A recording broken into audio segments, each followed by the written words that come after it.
and welcome to the Optimized Equine Podcast. I am so excited to be joined today by McKrell Baier, Director of BridgeUP GiddyUP, as well as some of the students of this unique program based out of Tennessee. Thank you all so much for being here today. I became aware of your program through social media. It was a reel that came across my feed that grabbed my attention, mostly for the really high-quality horsemanship that I was seeing in a lesson program. And I wish I could remember the exact video. I don't, but I definitely know that I saw this and I hit the follow button, and it wasn't until later that I actually figured out what you were doing. But the horsemanship drew me in. It was very good stuff. Once I became familiar with your husband, Christian, he's the Equestrian Education Director. Once I became familiar with his resume, it became obvious why that sort of drew me in, I would say. It's very, very impressive resume. So I know one of the things I first noticed was your horses don't have nose bands on, and there's just a lot of high quality riding, but you can tell regard for the horses, and that means a lot to me. And as I mentioned, I later learned what you were doing for the community and like this whole other side of things. So that is very exciting. Would you, McKrell, tell us a little bit about the program and how it came to be? Sure. So we're a grant-funded program that was started in November of 2021. So everything, everyone's still just coming out of the pandemic. About 6 months previous to that, we had been alerted that our application out of the entire country was the one that was getting serious attention. The RFP that came across my desk, by the way, I'm not a nonprofit. I was never a nonprofit, but some friends in the industry saw this RFP entitled "Who Gets to Be an Equestrian?" and sent it to me and said, like, McKrell, you really need to pay attention to this. This is something that you would really be good at doing, because I had done a previous program, completely self-funded, not a nonprofit, just in partnership with the city of Memphis through the summertime to help provide exposure to equestrian education for kids in the Whitehaven community, the same community we're in today, through a municipal community center. So my husband, Christian, and I ran that for about 5 years, just as a summer program, and implemented all of the things that he knew to be efficacious and efficient and ethical from his having grown up in the Swedish riding school. Not from a horsey family, from, riding his bike or riding the bus or walking to the riding school in his town. It's just a totally different level of access to horses that we don't have in our country. We've not historically had that, and we definitely don't have access to quality riding schools. Really, the facilities don't even exist in a lot of cases because of development and suburban sprawl and all these kinds of things. So we won the request for proposal. Ours was considered to be the best idea, with the idea that it could also be replicable and repeatable in other communities. But Memphis is a really important community, especially when you talk about civil rights and history and just general amazingness. That's what Memphis is. And this community has always had a special place in my heart because of the people from this community that had such an important impact in my growing up. So the program, we won this opportunity out of the entire country, and we've been going for 3 years now. January was our 3rd anniversary of having the kids in the saddle, which is really what's so amazing when you see how well they're riding, that they've only been in the saddle for 3 years, but that's what excellent ethical education easily does. It's not hard, but you have to have a system for it, and you have to really have that system based in history, based in classical knowledge, to be able to progress people safely and ethically for the horses and for the humans too. Humans shouldn't be tortured either in learning. Right. That's not the point. The point is to be in harmony with a different species and to do things that are really hard through a progression of small, easy steps. Mm-hmm. So that's how we got to be where we are. It was very exciting. Now, how have the students that are here today, how many of them have been involved the full 3 years? Looks like, is that almost all of you? Yes, so Lawrence came to us basically after the program had been in full effect for a year, almost a year and a half. So he's a latecomer because he was new to the school. He came from homeschooling into the Memphis Shelby County School District as an eighth grader. Yes. So that's when he joined in. And then Jakayla was basically just about 6 months into the program. So she's been with us almost the full time as well. Mm-hmm. Now, if I believe I read that you work with 6th through 12th grade. Is that right? You can join in either 6th, 7th, or 8th grade.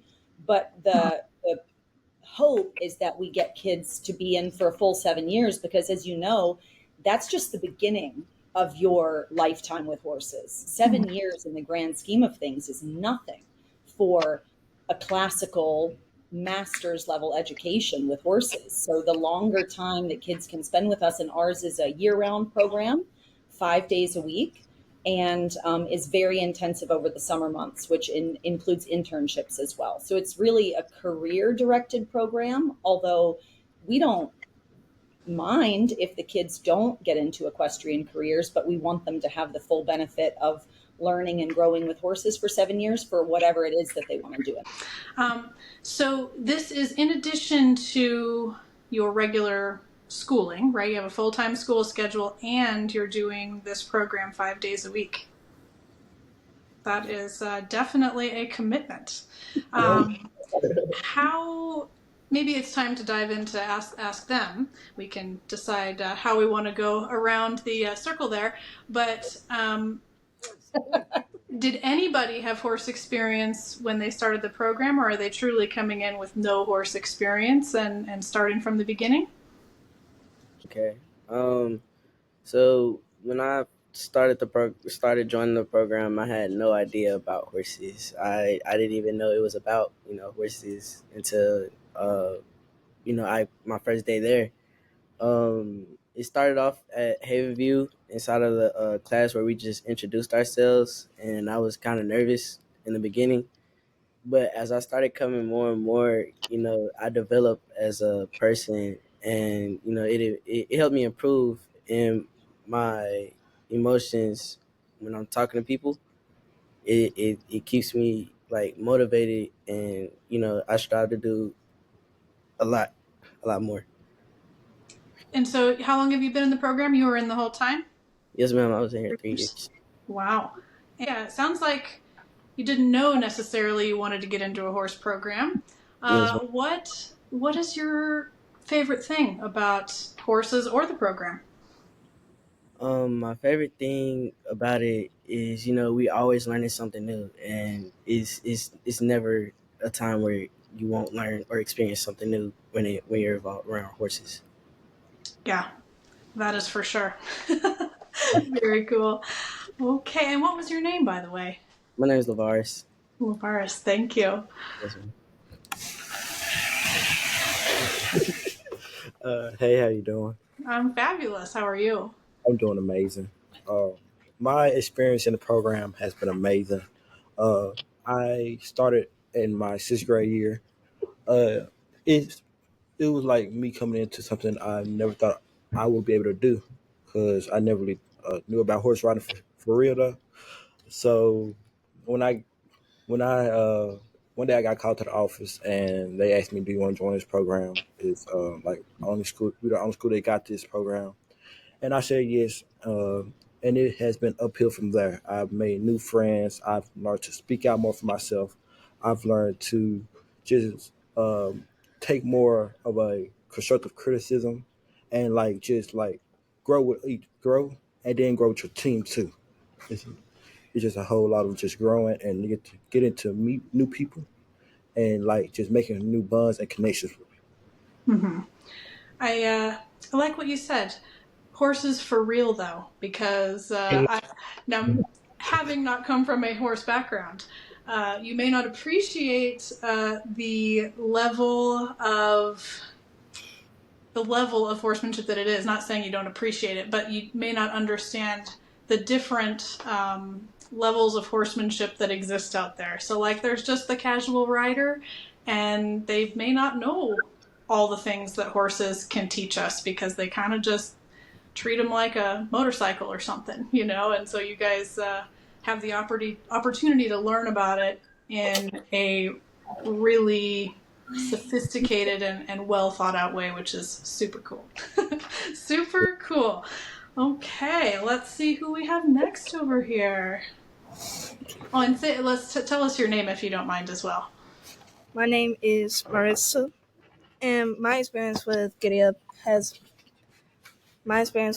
was very new because I didn't know what I was getting myself into. And when my friend told me about this program, because I really love animals, so when I heard about horses, I wanted to join up and see what was on with it. At first, I was scared and nervous at the same time. But once I joined there more and more, my confidence and social interaction built up more because I used to keep to myself and always be quiet. But I learned to grow some social battery and start talking to and interacting with more people. Cool. And so what would you say is, what was something that surprised you about working with the horses? What surprised me about working horses is how much you gotta learn to like care for the horse and like learn what they've been through, and like over the years they change, and just learn a lot of things about nature and horses. Cool. Do you want to share the book that we've been working with a lot this year?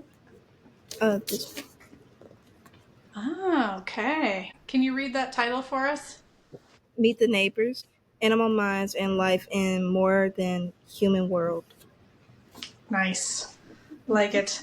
It's, obviously this is a horse podcast, so I'm all about the horse stuff, but it definitely, it's mammals. So many mammals are very cool in the way that we can connect with each other and the things we can teach each other. Well, thank you very much. Who do we have next?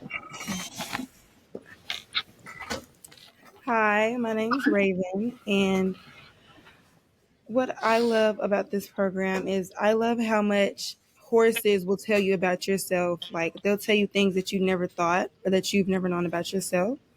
And also, I love the experience that I get to get with learning new people and getting to know other horses also. And I would say my favorite non-horse activity would be to watch other people so I can observe what they do and apply it to how I ride. That's definitely a huge piece of the puzzle, is watching and learning for sure. That is cool. And so you've been in the program 3 years as well? Yeah, I have. Excellent. Very nice. Thank you so much. Hello. Hello. My name is Lawrence. I'm a sophomore, and I've been in the program for 2 years. This is quite the experience, just, coming in, joining in late, when the program has already been started up.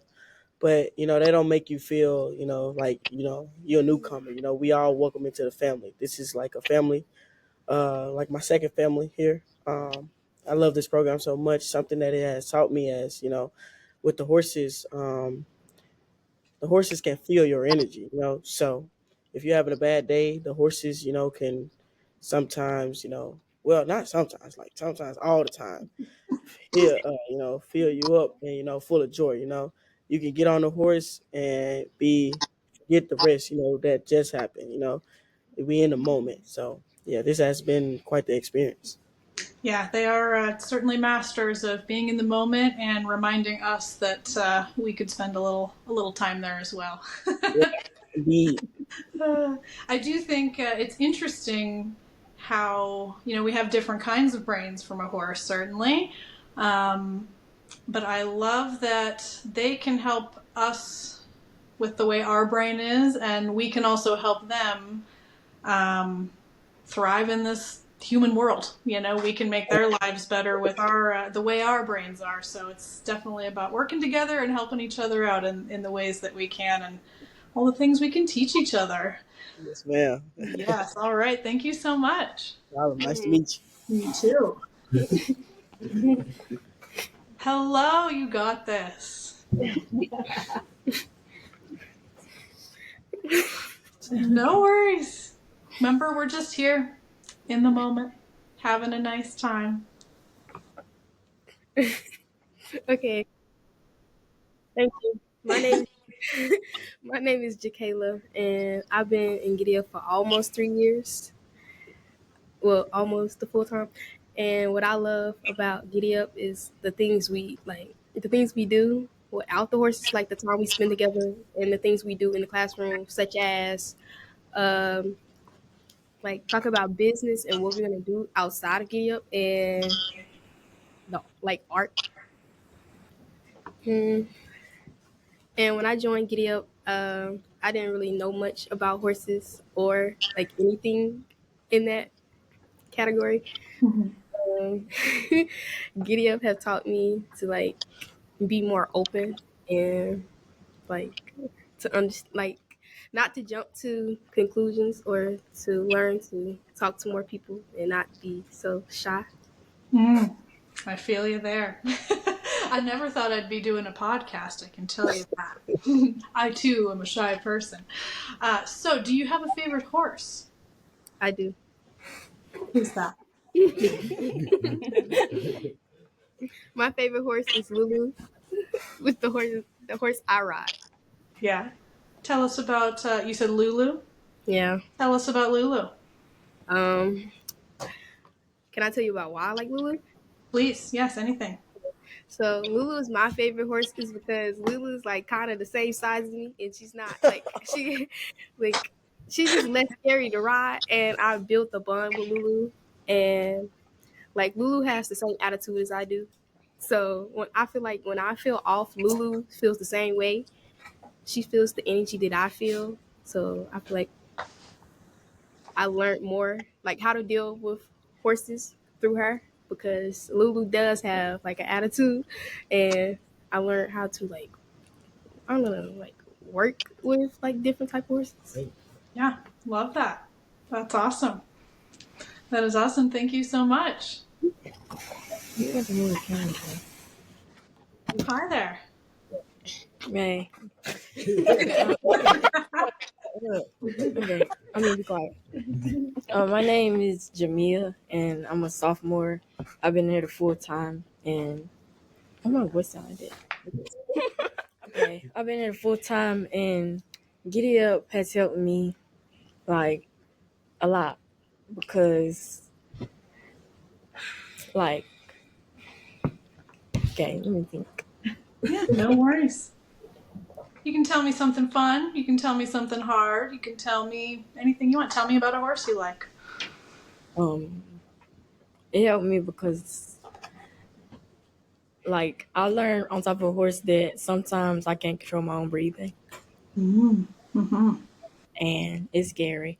But the horse be helping me though, because the horse is very calming. But when you feel like you're panicking, the horse panic, and that helps you be more calm, because you don't want the horse to panic while you're riding. Right. Co-regulating. Very, very exciting things. Do you have a favorite horse? My favorite horse is Galante and Wendy. Why is that? Because Wendy was my horse that... Wait, did I start on her? I think that was the horse I started on. And Galante, he kind of wild, but he fun though.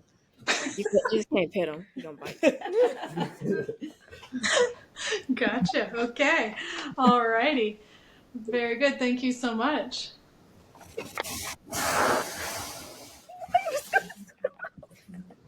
Hi there. Hi, What's your name? I'm Alana. Hi, Lana. Can you tell me about your favorite horse, or your favorite or hardest part of the program for you? Well, the hardest part of the program for me is, you know what? No, favorite horse. My favorite horse is Sinatra and Kenny, I guess. Um, they both, I like them both because they both taught me different things, but also I rode Kenny well, I started, no, I didn't.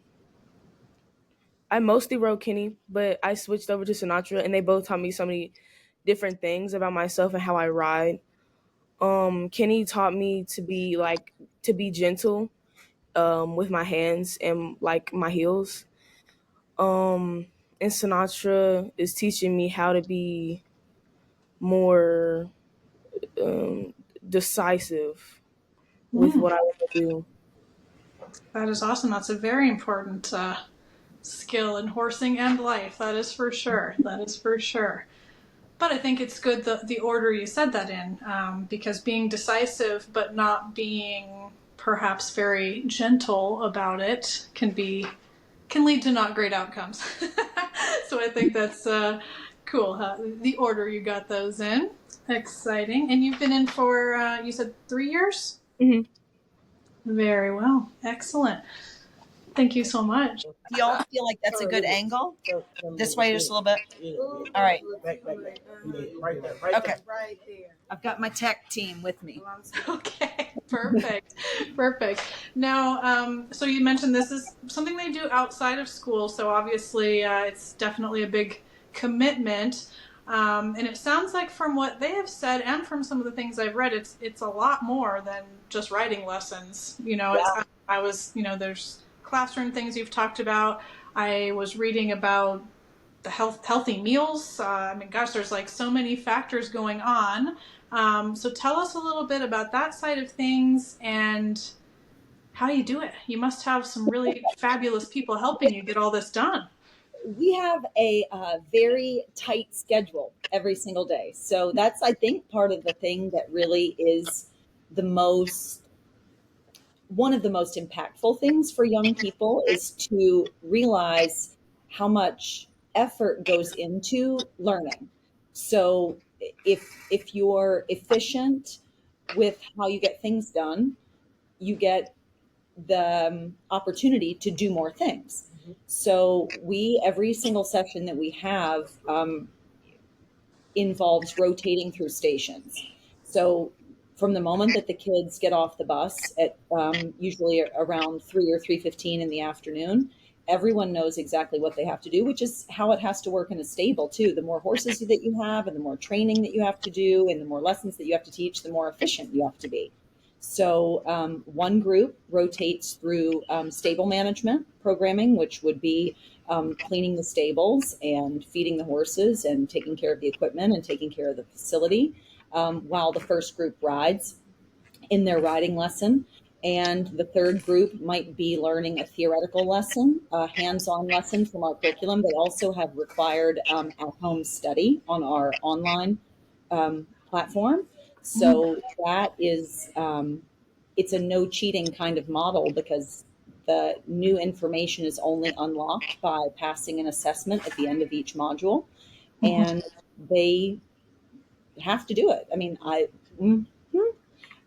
Coach Mack is not going to read the lectures out loud. The idea is that the students read the material and then come with the questions that they have, because we really want to do things that are not boring. We want to do things that are interactive. So they're responsible for their theoretical learning and then coming to us with what questions they have about it.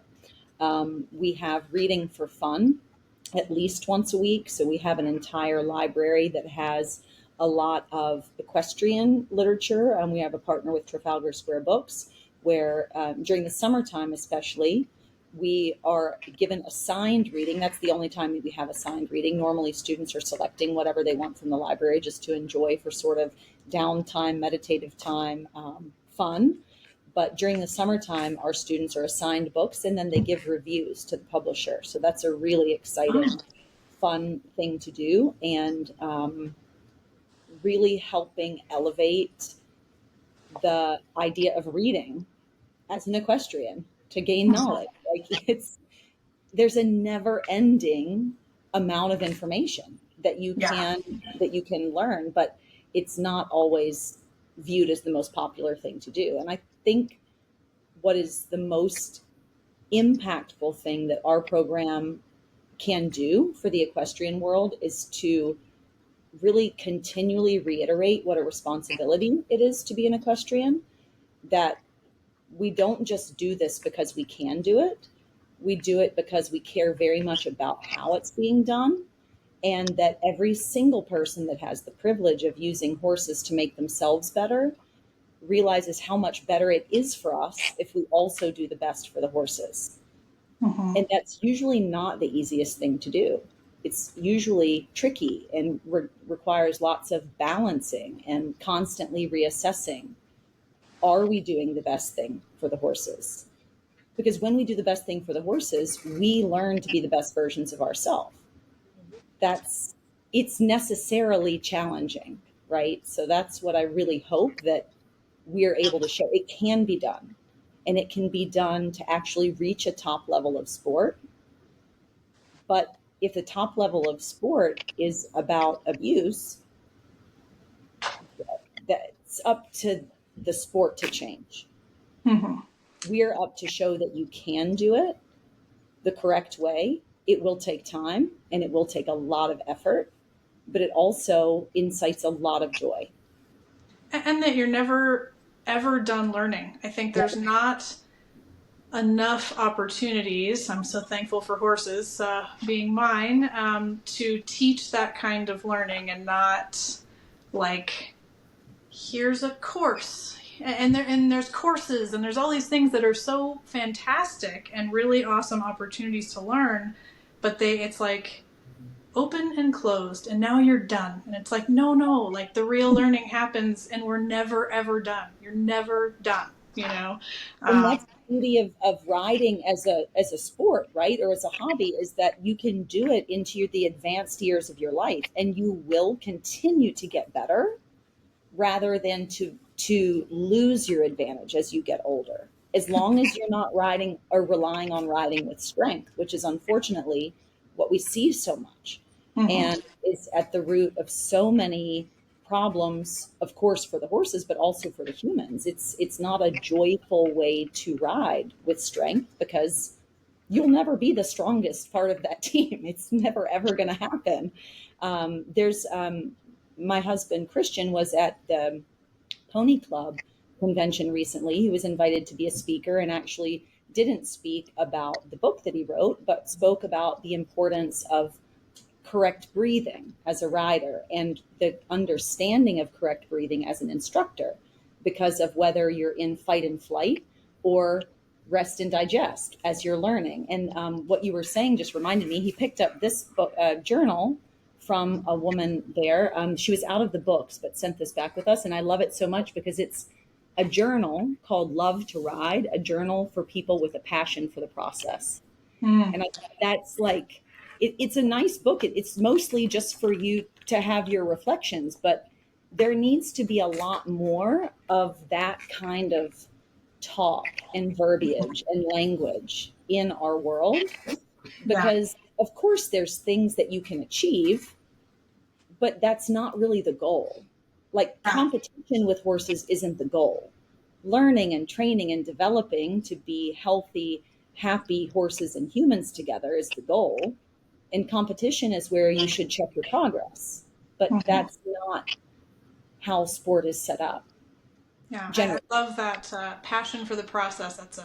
Isn't that great amazing? Line. That is a great line, and very much describes how I feel about horses. Now, we haven't gotten into my background. It doesn't matter that much, but the short version is, I started out in that competitive hunter jumper normal way. And it's not that, I know that when I say this, I speak for many of the people that are still very actively in it now. It's not that I chose to be that way instead of this passion for the process. You just don't know it exists because it's not being shown to you. All that is shown to you is let's go to the horse show and let's, this is good enough. Let's move up. You know what I mean? Exactly. So it wasn't until in my journey, I kind of had to get out of the competitive world in order to figure out my passion for the process, but I don't think it has to be that way. And it shouldn't be that way. It should be one and the same. And that's where I know the best performance is going to lie anyway, Absolutely. Yeah. Which that, we might as well just shift right on over to what is ahead for BridgeUP GiddyUP. Well, a lot of things. One of the things I might start by saying that our young people, our young ambassadors, have made a really big impression on some high-level folks within the state government. And not on purpose, but just sort of by the way that things sort of pan out sometimes. We were actually invited to the state capitol back in September. Is that correct? Yeah, that's correct. And had an opportunity just very casually to speak about what we do here. And like we're meeting with you today in the trophy room from Whitehaven High School, home of the Tigers, which is one of the top academic performing high schools in the entire state. It has career paths. It has, I think, auto shop, welding, cosmetology, barbery, a number of, career paths that don't require collegiate education beyond. And for a lot of reasons, this high school gets a lot of attention because it is so successful. And just because we happen to be affiliated with the school got us noticed by folks that might otherwise not care that there's a program going on about horses, right? Because it's a very small group of people in the world that care about equestrian sport because it's so hard to enter it. Mm-hmm. There's so many barriers to entry. So once people realize what it is and how multifaceted it is, everybody's excited about it. But first you have to, like you said, even know that it's a thing. Mm-hmm. So one of the things, and maybe you guys can talk to it just a little bit, was the interest in our program as a program that serves community. So that's, like you said before, it's a very big part of what we do because we feel a huge responsibility to the communities that foster the places where equestrian events take place. If we don't have healthy communities, we can't have healthy equestrian ecosystems either. So maybe if that's okay, I could ask the kids to tell you just a little bit about what we discussed on kind of a state government level about what we do, and then that will segue into the events that we're going to have. Does that sound good? Yeah, that sounds great. Who wants to start? You guys want to talk a little bit about it? Okay. Go, Lawrence. Exactly. So, all right. Yeah, exactly. You can have that one. Okay, so when we went to the Capitol, we talked about why we got into the program, what the program has done for us, and what the future we want with this program. Mm-hmm. We want this program to expand and not just be in Carterville. We want it to be all around the world. We want it to be in Memphis, and probably in a neighborhood near you or somewhere like that. We want to expand this program so every kid can have the opportunity. And just to piggyback off of what Lil Zachary said, we want to expand this program. We want everybody to have this opportunity to be able to, join horse riding and get the lessons, because we have a great instructor named Christian, great instructor. And when we was up there at the Capitol, we was just talking about, our future and what we want to do with this program. Very good. Love it. Super. So with the reason that I thought it would be interesting to talk about that is because one of the barriers to accessible equestrian sport is facilities, right? So having a big venue for a place to host an equestrian event in a safe way with, appropriate footing and stabling and all of these things is very expensive and takes up a lot of space. So since we already have a platform that provides an educational curriculum, and we already have a lot of members around the country that choose to utilize this curriculum just to make their jobs as riding school owners, facility owners easier. We wanted to create a sort of template for an event that would be able to be held at home facilities, but also the expectation being for very good riding, very good judging, and very good outcomes for what would then happen in other competitions. So it's sort of impossible to change the way that sport looks to the public unless you start to change it from within. So what we will have coming up is the very first inaugural event. We're calling them Level Up licensing events. So as you are probably well aware, there is no requirement to have a licensing of any level or a skill assessment of any level to enter competition in our country. That's very, very different from what happens in the majority of equestrian nations. While it doesn't matter to us how regulated that is or not, we would like to provide educators and facilities that are creating opportunity for young people or older people to learn riding, to have a way to assess how effectively they're doing that, right? So following a very classical dressage education, we're providing a template or a structure for riding schools, basically, to come together at home facilities and test not only their dressage and show jumping skills in the saddle, but also showcase that they have the appropriate level of skill in the stable and the appropriate level of theoretical knowledge. So similar to passing a rider level assessment to compete in Germany, for example, or in Sweden or in Holland, used to be, not anymore. So it's just it's a great way for facilities to be able to offer events, fun things to do, goal setting experiences for their students and for other students in the community to come and double check that they have checked off all the things that they need to do before progressing to the next level. And our hope is not only does that give people without an incredibly huge bankroll to go to horse shows every weekend an opportunity to really showcase themselves on a high level at a very well run event, very elegant, that they know then where do they fit into the next competition that they attend, that they realize that they're licensed to this level. Do this. When you're ready to come back for your next level up testing event, that might be in 2 months, it might be in 2 years. It doesn't really matter. But until then, you're really in effect not eligible to show at a level where you haven't proven your skills yet.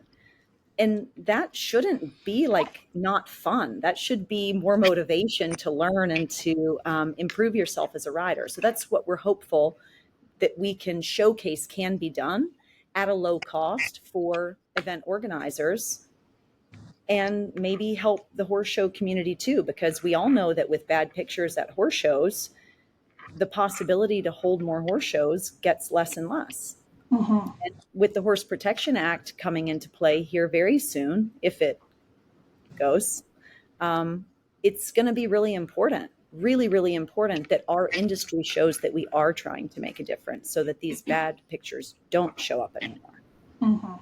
And a lot of what you talked about there was requirements for the riders to move along, but that's directly related to the equine welfare. You know, the horses, and when people are moving along quicker than perhaps they should be, it's the horses that pay, you know.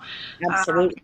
And that is, it's a sad thing. I have at times thought, you know, some of the stuff people are talking about is a little alarmist. Like, they're not going to ban horse riding and all of that. And I don't think they're going to ban horse riding. But I do think, absolutely, especially the more I have learned as of late, that there could be problems for certain types of competitions and all of that. And so this, I think, is very exciting because it's a way for completely non-horse people to look in from the outside and see something good that is good for people and horses.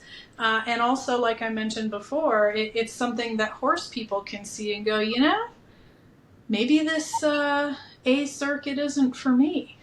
At least right now. Maybe we can turn around the A circuit. But for now, maybe this A circuit isn't for me. You know, like they're doing this thing over here. Why doesn't the A circuit look like that? You know, I think it's really important. And one of the things, you know, that now, right, because of social media and because of, you know, podcasters and journalists and things that are so much more accessible now than they were probably, I'm 46, when we were probably growing up in the hunter jumper world, it was very different. Information, ideas didn't disperse as easily.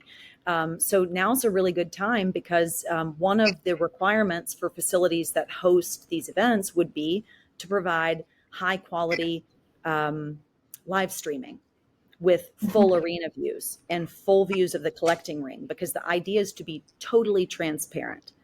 This picture in the competition ring or in the licensing or judging ring is not like it is because something different has been happening off camera. And through building up a library of these, you know, all level, from being able to showcase your seat on the lunge line to riding 1.30 meter show jumping courses, that every single part of what is being judged and what is being taken into consideration in your licensing is that it's all seen. There are no opportunities to do things that you wouldn't want the whole world to see. And unfortunately, that's just what competitive sport does. That's not anything evil really about anybody. That's just what drives bad behavior and bad decisions like that. So we just make it very transparent from the beginning and we showcase that. And I think it's going to be really beautiful, the pictures that are shown, because nobody cares if your training level horse goes in a perfect frame all the time. In fact, it's very unlikely that it should or could or would.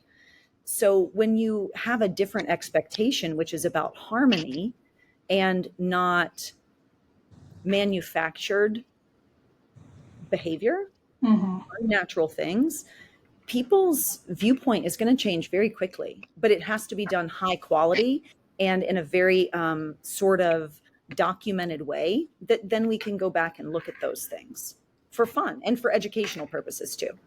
Yeah, and it sounds like you have a way to really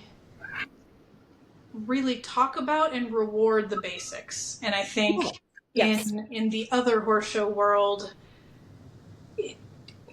it should be that people are coming into it just assuming those basics are there and now we're ready to go to the show. But unfortunately, that just isn't what is. People just kind of go, and if there's a problem, they don't necessarily think, is this my lack of basics? It's just not the thought process. And there's no reward. There's no. And historically, our country doesn't have a history that promotes that, because our education at basic levels has not, or for a very long time, it's not come out of a systematic program. You know, other countries, their riding schools, their national studs, their riding academies, universities have come out of the military, out of the cavalry, which for whatever it is at least structured, right? And in the US, as a newer country, as a country that didn't have the cavalry as long, went to mechanized warfare earlier, we simply don't have those touchstones. So a lot of it is just missing information. It's not really on purpose. It's just missing information, but there's really no excuse for that anymore because information is so accessible.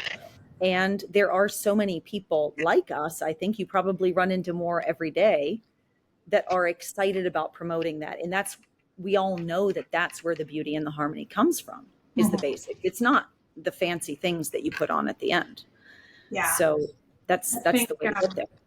And it's unfortunate that a lot of people have they're starting to discover this kind of horsemanship and this harmony side of things.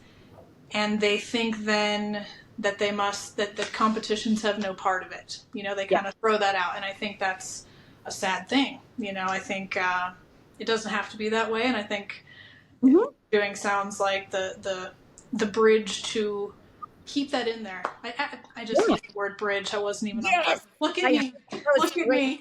Look at you. Great Perfect. No, but it's really fun because, I mean, we all know too that, I mean, competition with horses is really exciting. It's something that you just cannot replicate as a human if you don't have that equine partner. And it's really fun to go fast in a jump off when you and your horse are on the same page. I mean, it doesn't have to be rough. It doesn't have to be skidding around the turns. And that's, you know, I think some of us that grew up riding hunters in the US, where not all of our colleagues, you know, my husband certainly in Europe didn't have that.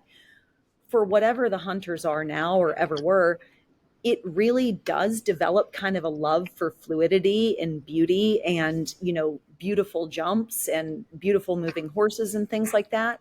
So I think in the US, we have kind of an advantage that we do care about the right things.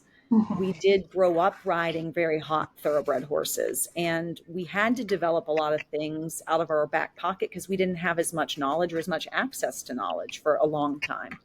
So I don't see that there's any reason why the solution for the re-evolution of sport with horses, it should start here. We're Yeah. primed for it. Definitely. Definitely. I feel like there's many people that believe that horses are going to be their best if we leave them alone, like live a quote unquote natural life, which don't get me started on that one. We can't duplicate natural life anymore at this point. But even if we could give them all the open space and all these things, if done the right way, we really make them better horses, happier horses, physically, mentally, all the things, you know, I think optimization. what people forget when they talk about the nature of horses is that horses became domesticated because they sought out places where humans were living in sedentary societies, because at that point in time, it was very challenging to live as a human or a horse. And our species came together in a really unnatural way, you know, for a prey species to actually find benefit and advantage to living nearby a predator species. It's unusual and unnatural from the beginning, but we do really, our species do coexist well together. And anyone that's had a wonderful school horse that you've decided needs to be retired knows immediately how depressed that horse is when they no longer have that kind of interaction. So how that is or why that is, I don't know. But horses and humans do really well together. And also, there's going to be no funding to feed or maintain these horses if they don't have a teaching benefit to humans, because just how there's like a whole lot of humans on the earth today, there's a whole lot of horses that without the ability to have riding will no longer exist. And that's just the fact of it. So there's less and less space, and it just costs more and more to keep them. So yeah, it's definitely beneficial for all to find our way through this. It is no easy task to define ethical or decide what equine welfare is. And I think, exactly, you know, there's a lot of reasons this hasn't been done yet, but that's one of them. It's tough. Sure. Very tough.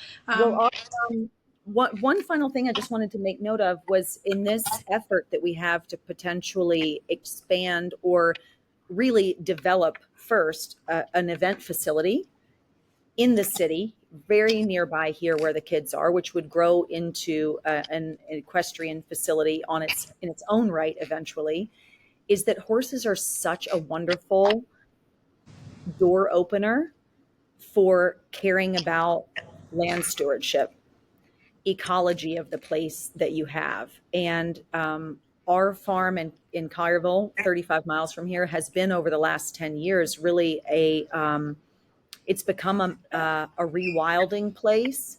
and a native planting place and a place where all of the animals that have kind of gotten kicked out of the rest of suburbia come for, we have so many species on our farm and so many pollinators, and it's exciting. And I think there are great benefits to horses being in suburban and urban settings when you view it in an ecological ecosystem way. Right. Getting people outside and connected again to outside. That was very awesome. One more quick thing I want to ask before we wrap up, if that's all right. For sure. You have mentioned your curriculum many times, and I know I read, you mentioned a standardized curriculum. Did you and your husband write this yourselves? This is your doing? Okay. That was our pandemic project. Actually, I cannot say that. My husband wrote it. Okay. I edited the whole thing and did all the voiceovers for all the presentations. So I feel just as invested. But the way that it happened was that he was actually asked to come to China with a friend of ours who is in the medical education world in Sweden.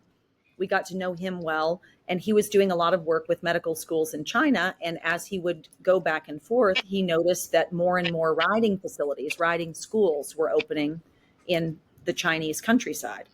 And also noticed that there was, like in the US, not as much of a history with horses around, English, whatever you want to say, military-based riding. So Christian was asked to go to China to develop some curricula for some riding schools there. And he knew how to do that because he'd grown up in the Swedish riding school system, which is very systematic, and also did a lot of work like as a youth leader, and these kind of went through some different forms of education through the Swedish riding school. And once he developed the curriculum for China, we thought, well, all this work has been done. Our country could sure use that. So we'll go ahead and take it from this like written format to an online format where people can utilize it within their own riding school. And they don't even have to say that it comes from us. They can brand it how they want. It does not matter who says it. And the whole intention was for it to be very pragmatic and practical and not have anyone's spin on it. So if you would imagine more or less that you have introduction to topics that must be covered within a certain module, and also checklists of skills that are required to build to the next one, not how to teach any of it. That's up to whoever's going to teach it. And there is no requirement for teaching riding in this country at all. We have a lot of different education providers, but there's no standard, which is challenging, right? So that's fine, but here's all the information that we believe will help whoever teaches it be more successful with their students. And it's proven to be really effective and taken a huge load off of the horse people that already have 1,000 different things to do and zero time to sit down and create a curriculum. Yeah. Yep. Yeah. Very cool. Well, how can people follow along with what you're doing, and how can they support what you're doing? For sure. So our Instagram is BridgeUP GiddyUP, and that is a really transparent way to see what's happening in the program at any time. Every single day has multiple posts because we're really proud of it. And we also want other facilities to get excited about drawing students that maybe have never had access to horses before, and working together with their municipalities and other non-traditional ways of bringing people into horses. Because if we really want it to last and be important, we have to have more people involved. That's just, we have to have popular support. So BridgeUP GiddyUp on Instagram is a great way to follow us. And then very soon, our licensing events will be available on our United States Equestrian Society webpage, which will be live in a couple of days. And on that site is all of the information about curriculum and events and sustainable solutions for the future of horse sport, and just a place where folks that care can find some things to help them be more effective. Cool. Well, I love it. I will make sure to include all the links in the show notes for everybody to follow along. You do have a fabulous Instagram. I'm guessing these guys help you out with that. It's a very good Instagram. So. Do you guys have any final thoughts that you want to leave our new friend I want to with? say something. It was great talking to you. I just want to know more about you. Oh, wow, gosh. Let's start a whole new podcast, shall we? Yes. Well, so I started out in the hunter jumper world. Technically, I did start in the Western world, to be fair. Cool. Yeah, so I did, in my very young age, I started showing at 6 and did all-around shows, which back in the day, people would show Western and English and trail and showmanship pretty much all in the same day with the same horse. And so that was a fun time as a kid. I ended up moving into hunter jumper, and I did that through all of my junior years. I was lucky enough to have a horse and get to show. I'm in Arizona, and so we had a little bit of space left compared to some people in the country. So did that and ended up getting involved as a professional kind of on accident. I had a quote-unquote real job for a little while, which is a good thing. Highly recommend it, by the way. And then I ended up being asked to come back into the horse world as a professional, and I started teaching lessons and riding horses for another farm. This was also a breeding farm, so I got some very cool experiences in that way.